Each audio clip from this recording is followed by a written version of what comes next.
just a little miracle. Just a little healing for their brother. They knew he could do it. They knew, because he had healed people right there in their own home. He had healed people that he didn't even know. So of course he would come. There's no question about it. He would come and heal their brother. So they sent a message to him.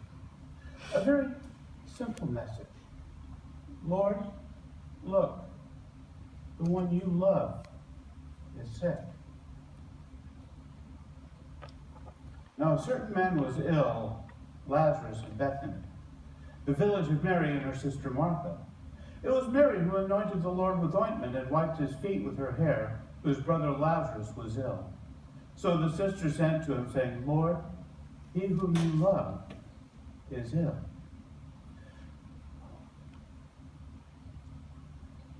Now, when Jesus heard this, he said, this illness does not lead to death. No, it is for the glory of God, that the Son of God may be glorified through it.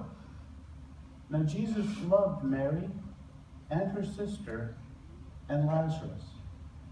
This is the part that we know. But the part that we don't know is what happened when the messenger returned. When he got back to the home of Mary and Martha. What did he say? Where is he? Why didn't he come with you? Well, he said, this sickness will not end in death. It is for God's glory, that the Son of God may be glorified through it. But did he get ready? Was he coming? No. Did he say when he was going to come? No. And thus begins the waiting game. Mary, walking to the edge of the property, straining her eyes to the way the messengers came, getting excited over every dust cloud, every passing traveler, going, is he coming? Is that him? Is he here to heal my brother? Martha, busy in the kitchen or in the bedroom making the beds, taking comfort in the things that are familiar, working the way that they know how to work. And Lazarus, is my friend here yet? Has my friend come to heal me yet? And all the sisters can say is, not yet. The hushed arguments, why hasn't he come? What did we do? Did we offend him? Is he angry with us? Why isn't he here? Questions, accusations, but no answers, as they desperately look for someone or something to blame. John 11, 6 through 10. But when he heard that Lazarus was ill, he stayed 2 days longer in the place where he was. Then after this, he said to his disciples, let us go to Judea again. The disciples said to him, Rabbi, the Jews were just now seeking to stone you, and are you going there again? Jesus answered, are there not 12 hours in a day? If anyone walks in the day, he does not stumble because he sees the light of this world. But if anyone walks in the night, he stumbles because the light is not in him. Jesus was not in a hurry. Now he had a clue. He knew how sick Lazarus was. He knew what the situation was. But he was not in a hurry. At the same time, when it was time to go, when it was time to get up and move on, he was not going to be restrained. It is time to pick up and go. We have something to do. We're going. John 11, 17 to 22. Oh, I got a little bit ahead of myself there. Let's finish up John 11 through 16.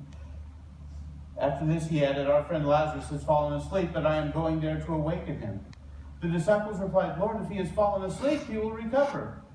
Now Jesus had been talking about his death, but they thought he meant regular sleep. Then Jesus told them plainly, Lazarus has died. And for your sake, I'm glad that I was not there so that you may believe. But let us go to him. Thomas, called the twin, said to his fellow disciples, "Let us also go that we may die with him." Jesus was not going to be restrained. But give the disciples credit. The Jews there were ready to stone Jesus to death, and they would have stoned them to death too if they had had the opportunity and the rocks to do it with. So they were not too enthusiastic about heading to Jerusalem.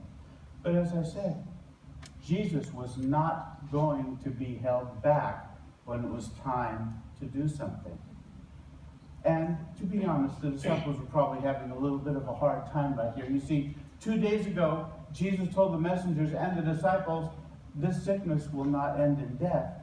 And now he's telling the disciples, Lazarus has died. How do we get our heads around this one? I can't figure this one out. And if they're having a problem, imagine how the family is doing. Mary has worn a path from the front door to the end of the property as she is straining, looking for some sign that Jesus is coming. Jesus, whatever I did or I didn't do, I'm sorry. I'm sorry, just please come and heal my brother. Martha, she's still in the kitchen. She's looking out the window. She's looking up to heaven going, you said he wouldn't die. You told the messenger that he was not going to die, and there he is. He's dying right in front of us. Right in front of our eyes. Our brother is dying. Where are you? And Lazarus, he's laying there. Has my friend come? Is he here yet? Did I do something? And then he's gone. Their brother is dead. The one who used to harness the mule and plow the fields, he's passed away. The one who used to chop the firewood and bring it into the house, he's gone. The one who used to leave his sandals laying in the middle of the floor for me to trip over. Oh, I used to yell at him so much for that. But God, if he lives, I swear I'll never yell at him again. All the silly, funny things that you remember about a person when they're gone. The things that the family thinks of when the person has passed away. And Lazarus is gone. But the living still need to get things done. The food still needs to be cooked. The beds still need to be made. Preparations still need to be made. And people still need to be contacted. And so the sisters set about preparing for his burial. His body is washed and dressed. The people from the surrounding farms and villages and towns come to weep with the sisters, to mourn with them, to cry with them, to support them, some of them bringing food. But the fact is that he is gone. They are in fear as well as in pain. Because while they are sitting there, they can hear the words of the villagers, their friends, saying, they're not going to make it now. They're going to lose the farm. They don't have anyone to do the heavy work for them anymore. Lazarus is dead. They don't have anyone else. It's over. It's done with.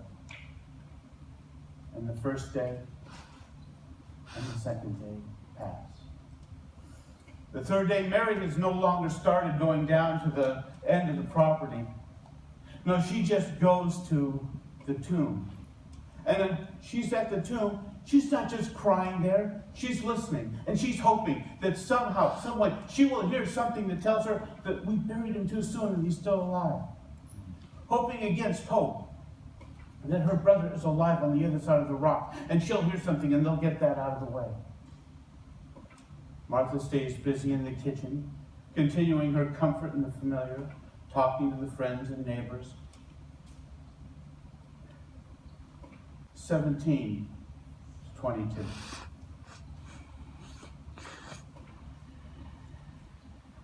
Now when Jesus came, he found that Lazarus had been in the tomb for 4 days. Bethany was near Jerusalem, about 2 miles, so many of the Jews had come to Mary and Martha to console them concerning her brother. So when Martha heard that Jesus was coming, she went and met him.